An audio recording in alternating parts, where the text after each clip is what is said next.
புல்லாங்குழல் கொடுத்த மூங்கில்களே, எங்கள் புருஷோத்தமன் புகழ் பாடுங்களே.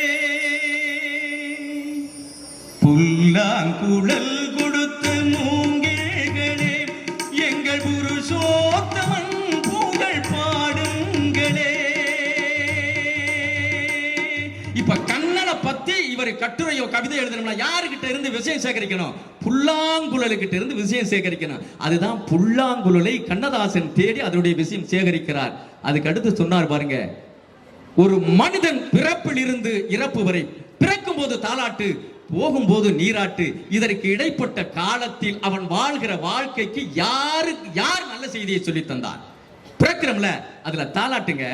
ஆனா தாலாட்டு என்று சொன்னால் கண்ணதாசனை மிஞ்சுவதற்கு இன்னும் ஒருத்தர் கவிதை எழுதவும் இல்லை, எழுத போவதும் இல்லை.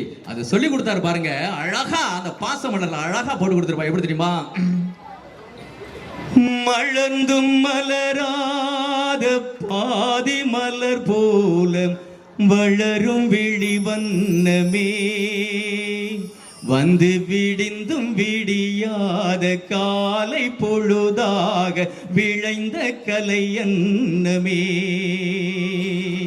நதியில் விளையாடி குடியில் தலை சீவி நடந்த இளம் தென்றலே, வளர்பொதிகை மலை தோன்றி மதுரை நகர் கண்டு பொழிந்த தமிழ் மன்றமே.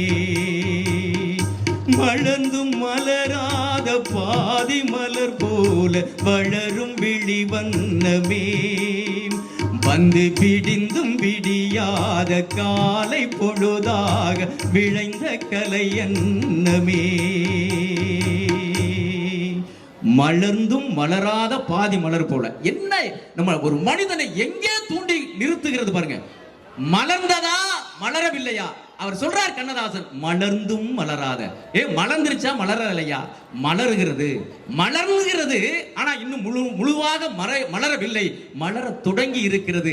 அது போல கண்ணு மூடியும் மூடாமல் குழந்தை உறங்கிக் கொண்டிருக்கிறான் என்ற இந்த செய்தியை இந்த சமூகத்திற்கு தருவதற்கு தான் அழகா இதத்தான் இந்த வரிகளை அப்படியே எடுத்துக்கொண்டு தான் வைரமுத்து கூட ஒரு இடத்துல அப்படியே அந்த வரிகளை தொட்டு ஒரு கவிதை எழுதிருப்பா. எடுத்துமா, இரவும் பகலும் உரசி கொள்ளும் அந்தி பொழுதில் வந்து விடு, அலைகள் உரசும் கரையில் இருப்பேன், உயிரை திருப்பி தந்து விடு.